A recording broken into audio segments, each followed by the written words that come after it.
I would like to now apply that to a relationship. I got married last year. Yes. My beautiful wife is right back here. Yes. For myself, I created a long-lasting, loving relationship with my wife. How can I assure myself that I can stay committed in that relationship? By and making your co-create? vortex more important than her.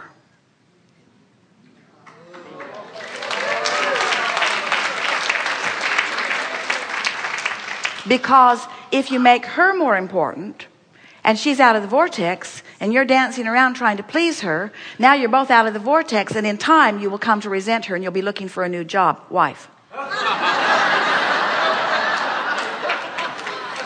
But if you care mostly about being in the vortex, then what you're actually saying is, you don't have to stand on your head to please me, because my relationship with my vortex, which is essential to my being, is not dependent upon your behavior.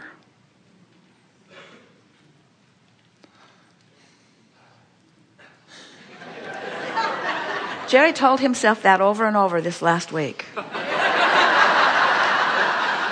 Because if his happiness was dependent upon Esther being happy, he was screwed.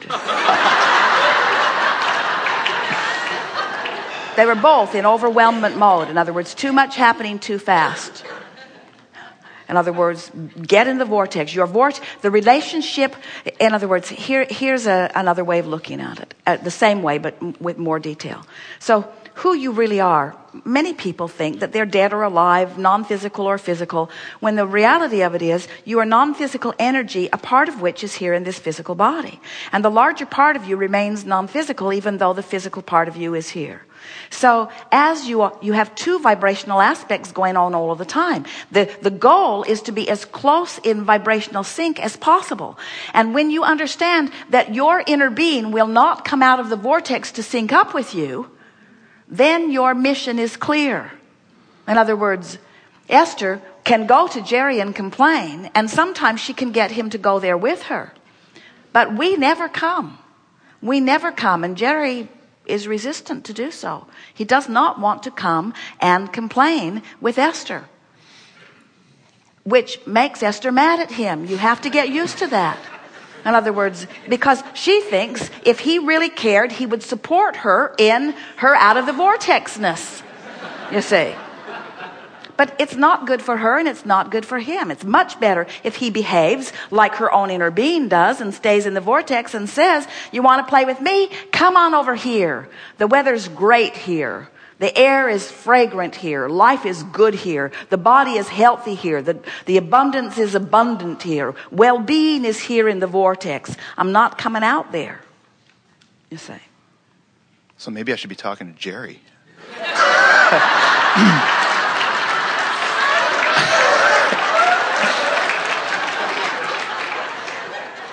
So if I understand that correctly, we can help each other to honor our own vortices. You see, hear what we said earlier. So you get into the vortex, whether you're driving your car and loving it, whether you're out playing golf and loving it, whatever it is that you're doing that you're loving, you get into the vortex, and knowing that you're in there, you milk being in there by feeling the appreciation that is so easy to feel for your relationship and for your wife while you're in the vortex. You practice that vibration. You practice the feeling of the relationship from inside the vortex.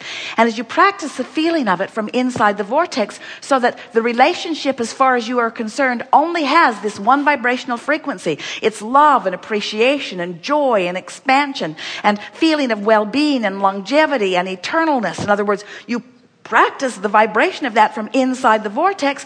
Law of attraction is not going to match you up with stuff that doesn't match that. But what happens to people, so many people outside the vortex, having an argument or having discomfort or having whatever, and wanting to talk about their relationship from outside the vortex.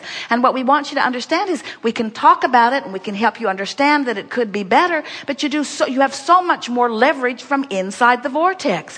Go to the vortex and then think about your relationship. Go to the vortex and then call your sweetheart. Go to the vortex and then have a conversation. Go to the vortex and then make love. Go to the vortex vortex and then go shopping. Go to the vortex, go to the vortex, go to the vortex, and then. Go to the vortex, and then. Go to the vortex, and then. But most relationships say, or the way they play out is, I don't feel so good, and if you'd behave differently, I would feel better. Oh, not going to do that? You mean you're not going to buck my current and be different than I am evoking from you right now? What happens? So people will say, so here I am and I want this, and it's different than what she wants, and she wants that. So I want this and she wants that. What do we do? And we say, well, if you think about what you want from inside the vortex, when you think about it and plan for it and feel good about it, if you line up with it, then the universe is going to deliver it to you. And if she thinks about what she wants and lines up with it, the universe is going to deliver that to her. And it can even be different things about the same thing, and you can both get exactly what you want. There's that much to choose from. You can both get exactly what you want if you are both lined up with what you want.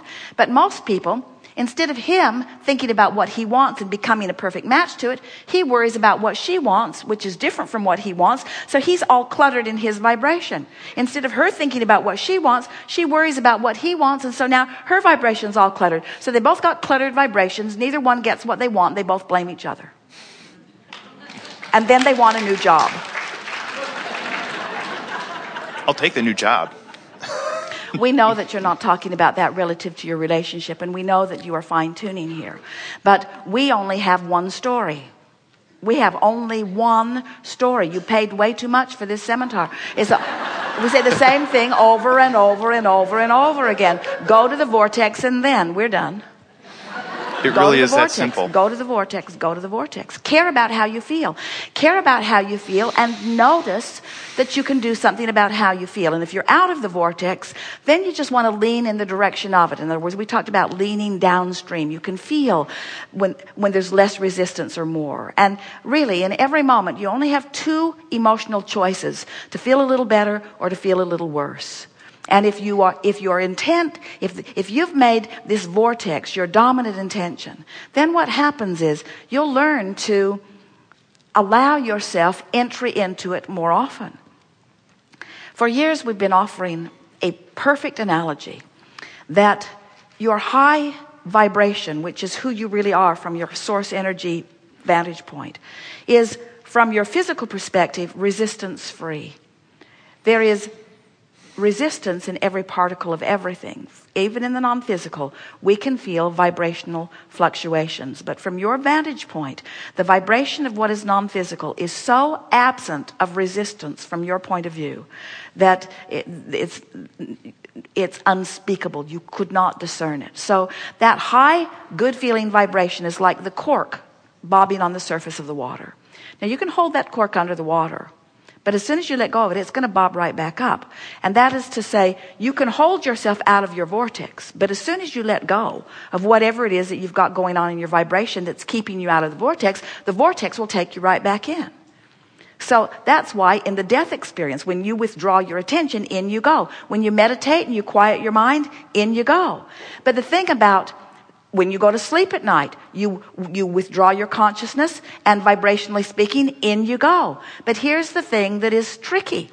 Where if you go to sleep out of the vortex, even though in you go, while you're asleep, when you wake up right where you went in.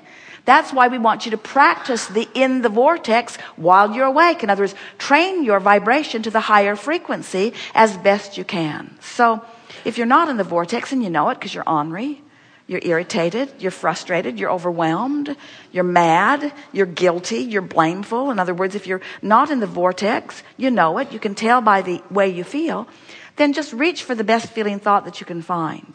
But what we really are recommending these days is we're watching so many of you. We watch you all balled up in the details of your now reality as if it means something. When all it ever was the bouncing off place for what really has happened in the vortex and who you really are. This is the thing that we want so much for you to understand. Who you really are is a lover, and when you're not loving, you're ripping yourself apart, even though they don't seem to deserve to be loved.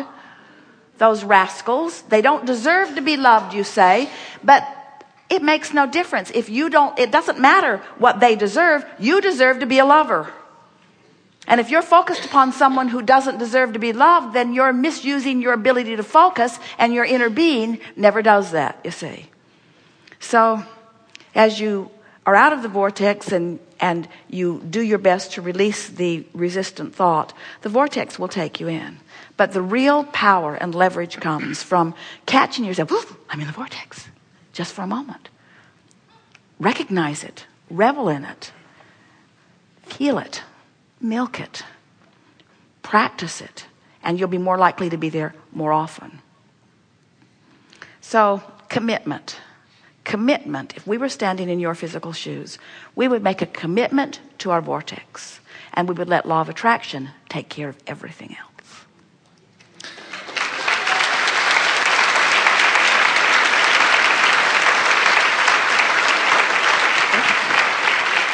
Very good. I love you and thank you. Now what?